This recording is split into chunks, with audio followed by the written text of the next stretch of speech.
एक लड़की समाज में बड़ा बड़ा सुझाव दे रहल बा। शादी ब्याह तय भल,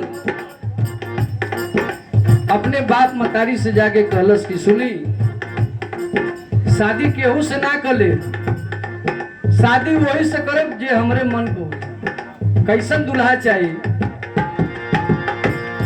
और तबे पहिरब हम कले में,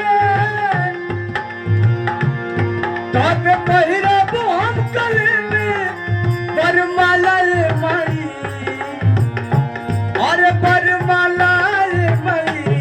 दुल्हा चाहिए भोज पूरी बोले वाला रे माई, दुल्हा चाहिए भोज पूरी बोले वाला रे माई।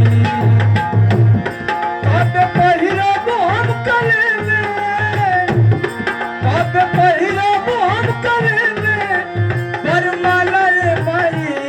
दुल्हा चाहिए भोज पूरी बोले वाला रे माई, दुल्हा चाहिए भोज पूरी बोले वाला रे माई।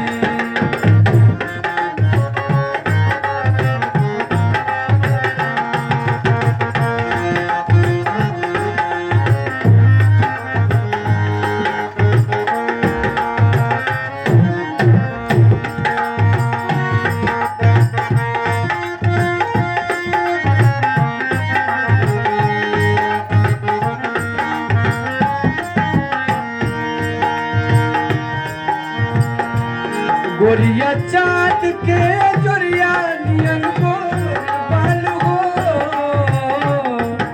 तोहर जोड़ के हूँ नहीं के तुम जोड़ बाल हो, तोहर जोड़ के हूँ